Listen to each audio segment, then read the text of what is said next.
Reiki, Chapter 4. Having completed her training with Dr. Hayashi, Mrs. Takata returned home to Kauai in the summer of 1937. A few weeks later, Dr. Hayashi and his daughter arrived to spend 6 months visiting and helping establish Reiki healing in Hawaii. It was decided that Honolulu would be the best place to offer classes, so they rented 2 hotel bungalows and began offering free lectures and demonstrations of this healing art. The editor of the Japanese newspaper was very helpful, publishing pictures and articles in support of Reiki healing, so within a short time it was well received by the people. Soon they rented a larger hall where lectures and classes were given by Dr. Hayashi, with Mrs. Takata assisting. In February 1938, when it was time for Dr. Hayashi to return to Tokyo, his friends gave a banquet in his honor, where they presented him with many gifts and mementos of his visit to Hawaii, expressions of gratitude for allowing Reiki healing to be taken beyond Japan.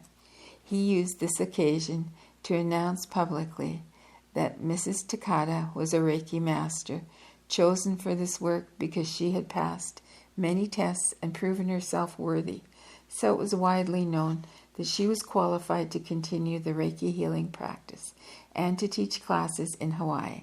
At this time, the Archbishop of the Jodo Mission was planning his first trip to the American mainland to visit the churches and to meet with the ministers in California. None of the 12 members in his entourage spoke English, so he asked Mrs. Takata to join them as their interpreter.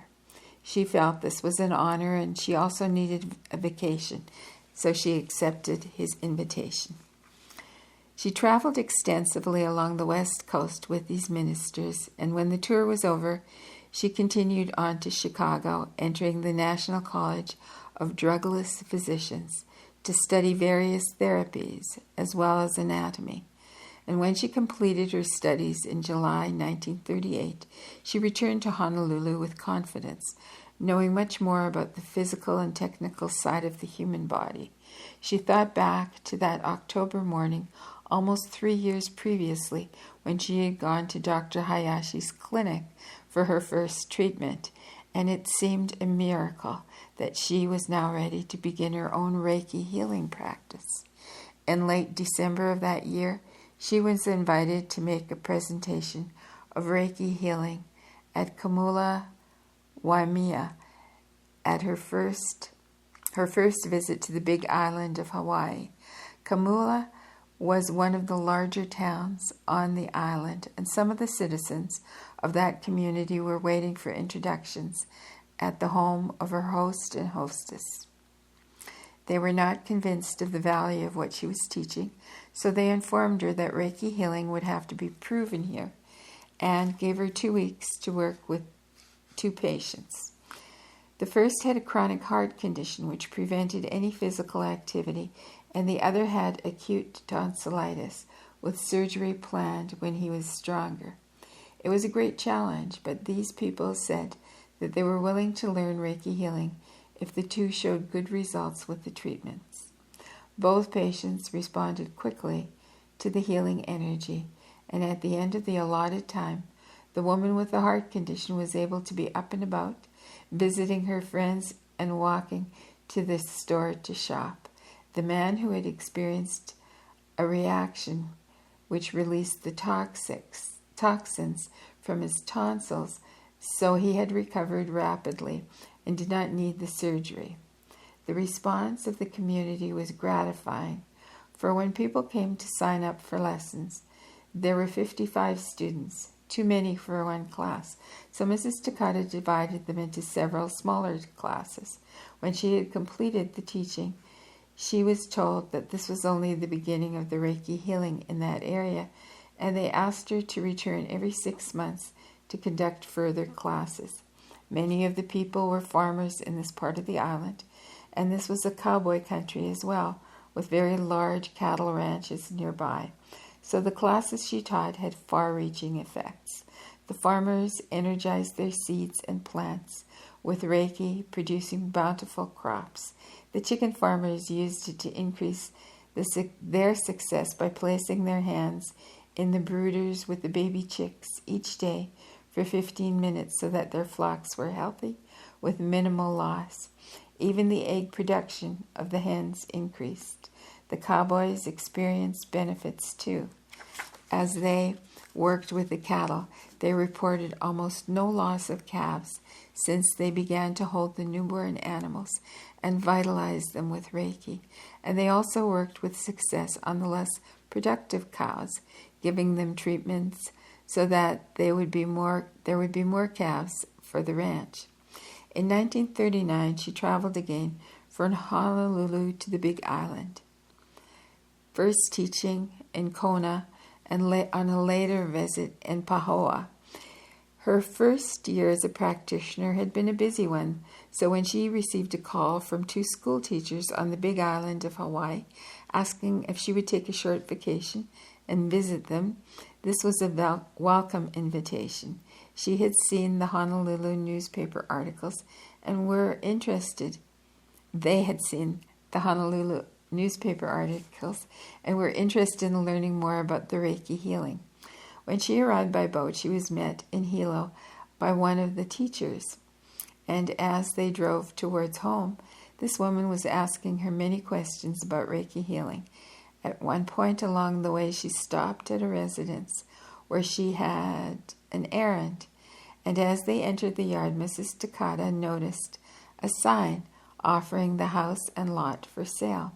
The old man who lived there was alone, playing a card game, and when Mrs. Takata was introduced as being from Honolulu, he misunderstood and thought she was interested in the property. He threw his cards into the air, rejoicing that she was going to buy his house. The teacher was very embarrassed and did not know what to say, so Mrs. Takata told him she had not brought a down payment since she had not planned to buy real estate.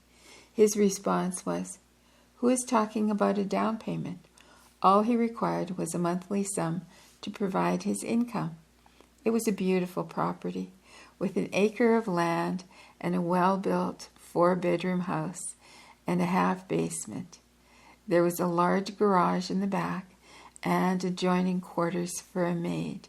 She looked about and she realized that with some repairs and alterations, this house was large enough for a Reiki healing center, as well as providing private living quarters for the family.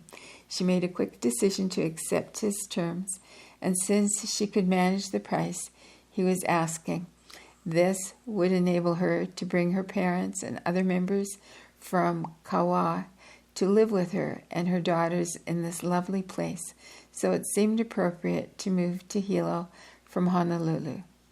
Feeling as though she owned a palace, she found carpenters to begin the alterations, creating not only a home but also a Reiki center for those who needed help. Before the carpentry was finished, and before she could even get settled with furniture in the house, the 2 school teachers came each day for treatment. And when they began to get well, they asked to join her next Reiki healing class, and so her acceptance in Hilo was immediate. When the building project was completed, she had 2 treatment rooms, a very large waiting room, a private living area for the family. She hired a yard boy to attend to the garden, so within a short time, a transformation had taken place with this property, and she was ready to offer Reiki healing to the Big Island. People from all over the island were soon coming to her for treatments, and she was teaching classes as well. Almost overnight, she had become popular, due mainly to the manager of one of the sugar plantations. He had fallen from his horse, injuring himself and creating problems for his legs and back. So he asked her to come and try to give him some relief from the pain. She requested 30 days to work on him, to which he agreed, and on the 29th day, he was fully recovered from the accident. Since the plantation he managed included several villages, his influence was very great. He was so pleased with his recovery that he offered to send her to these villages to give lectures and demonstrations, after which she could teach classes. So he called in his staff to help organize these visits. They hired a little sampan bus to transport her to the various clubhouses where the people had gathered, and in this way the story of Reiki healing spread throughout the area, with many learning to do it for themselves. At one of these demonstrations was a blacksmith from the plantation. He was suffering from a piece of steel in his eye, which the doctor had been unable to remove. He asked if she would use him as a model and release the steel, as it was very painful. The area was bandaged, so she worked on his eyes and head for about 20 minutes, placing her hands on top of the gauze. When he blinked, there was no pain, and the next morning, when he went to see the doctor, there was no sign of the steel. It was gone. With only one treatment, the foreign body was removed. This amazed the students in the class and gave them much confidence in Reiki, for although the treatment was given from the top of a bandage, it was effective. When she went to another village to conduct classes, the minister of the church came to her, telling of a man who had been bedridden for several years, unable to walk after an accident which had injured his back. He had read about Reiki healing in the newspaper articles and wanted very much to meet Mrs. Takata. There was one problem, the minister explained. This man lived a long distance up into the mountains, with a road going only a short distance. The rest of the trip would be by horseback. She was not a very good rider, but she was willing to give it a try. So they drove for half an hour in the car, and then they followed the trail for 2 hours more on horses. The family was very happy that they had come, and after lunch she began treatment on the injured man. And so with much time on his hands, he read many magazines and newspapers and was well versed in Reiki healing from the articles in the Honolulu paper, and asked many questions. She told him she was not a healer. The real healer is Reiki, and Reiki is God power, so this would determine how well he responded. They discussed the accident, which left him paralyzed from the waist down. His upper body was all right, but he had no feeling in his lower half and could not walk. Since the wife served as his nurse and helper too, she was confined to their house by his condition. So it was suggested that this would be a good time for her to take the Reiki classes and to learn how to give a treatment. During the 5 days that Mrs. Takata stayed with them, the wife worked with her and mastered the art of Reiki healing. The sense of feeling began to return to her husband's body, so she knew he was responding well, and there was hope for recovery. Other family members later took the training so that they could help whenever they visited, and with daily treatments from his family, in less than a year, this man was able to walk about his house and garden with only a cane to steady him. Naturally, many people heard about these cases and wanted to learn more. Even the staff at the plantation hospital became very interested and opened their doors to Reiki, offering a place to conduct classes. Mrs. Takata's clinic in Hilo thrived, and she was very busy doing treatments there, as well as traveling throughout the islands, teaching Reiki healing. And there were rewarding reports wherever she went, demonstrating many times the truth that Reiki healing works on everything that has life, on plants, fowls, and animals, as well as human beings.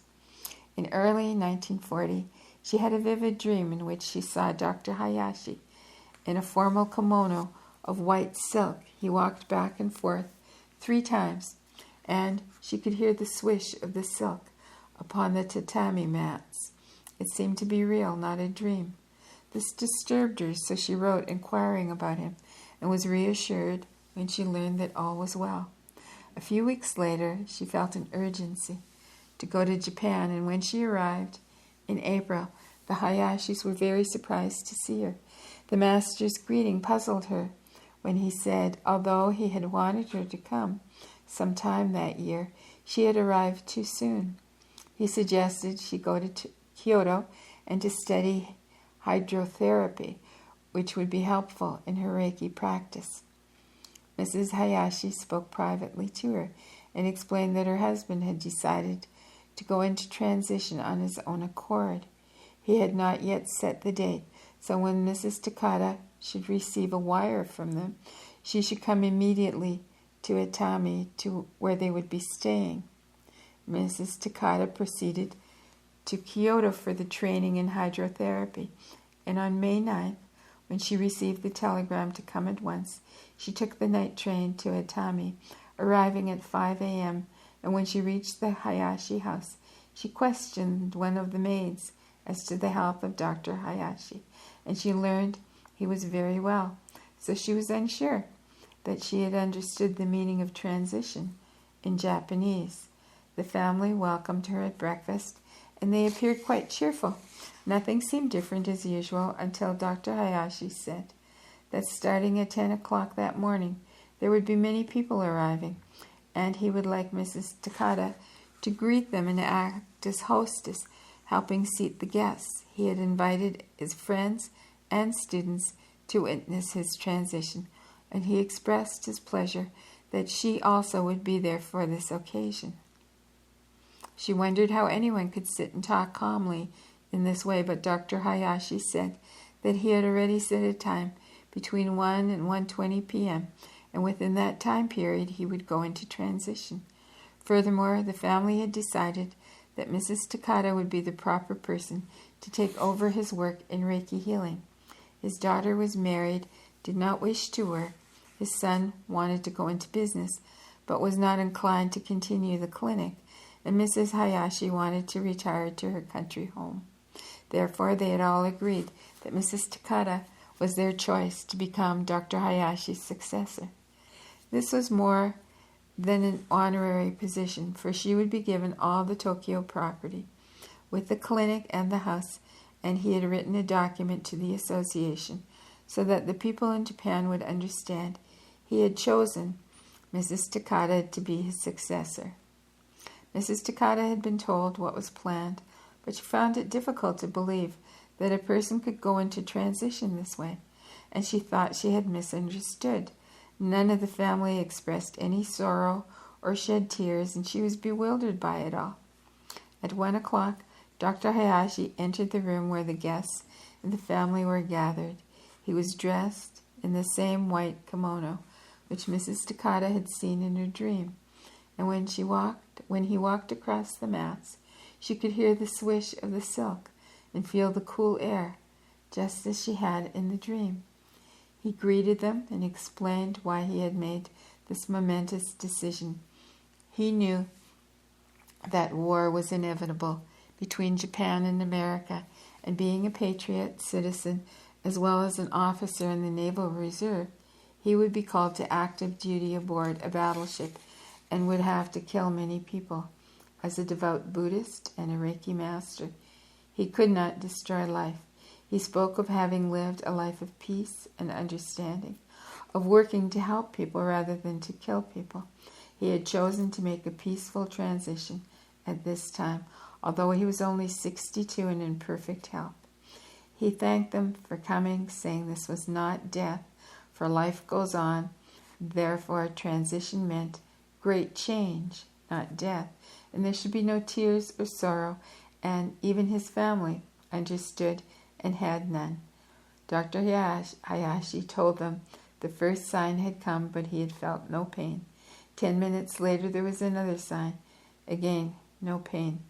He asked Mrs. Hayashi to position herself behind him, and with the third sign, the master went into transition peacefully with a great dignity, a smile on his face as he fell backward into his wife's waiting arms. Dr. Hayashi was taken to Tokyo, where he lay and stayed at the Reiki Center and was visited by people from all over Japan who came to express their respect for this great man. For a full week, this continued, and his body showed no signs of deterioration.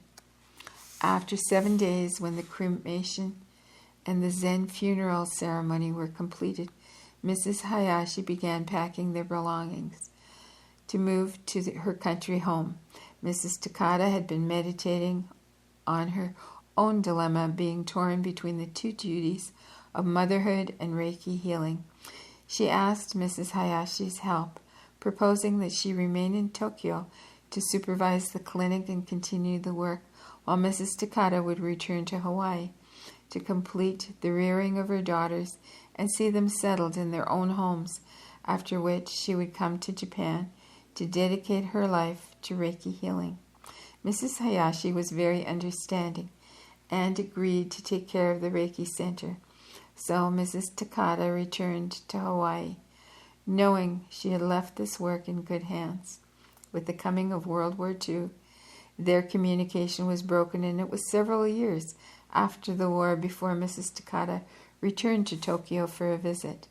She found Mrs. Hayashi in the same place, but great changes had occurred. This was the only building in the area that was untouched by devastation, with its remaining in perfect condition, while there was only rubble and debris all around as far as the eyes could see. The scars of war on the city were very deep, and during the occupation, all possible spaces had been commandeered for refugee houses, so Mrs. Takata's private quarters had been given to shelter several families. She had moved into the clinic area, converting it into living spaces for more refugees, particularly orphan teenage girls, to whom she taught skills such as sewing, which permitted them to earn their living honestly. Mrs. Hayashi was very apologetic that she had been unable to continue the Reiki healing clinic, and expressed her concern that Mrs. Takata would disapprove.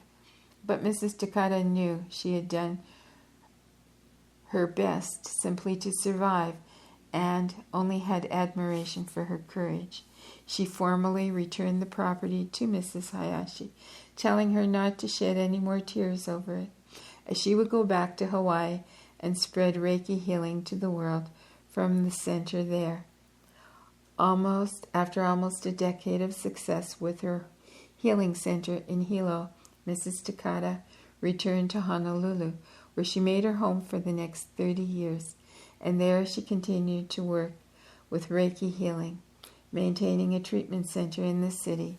She also traveled among the islands, conducting classes as usual, making an occasional trip to the American mainland, but the greater emphasis was in Hawaii, where she had hundreds of Reiki healing students. During the fall of 1973, she was invited to teach a large group on an island off the coast of Washington State, and this was the start of 7 very busy years. As the requests for classes began to fill her schedule, she traveled to the Pacific Coast, the Midwest, East, South, Southwest, and into Canada, and with these demands, there was less and less time for the clinic work. The teaching had become a full-time occupation. As the groups continued to grow in size and number, she was unable to keep up with the requests for lessons. The needs for more teachers was obvious, so she began training some of her students and had initiated 22 of them as Reiki masters by the time she went into transition in December 1980.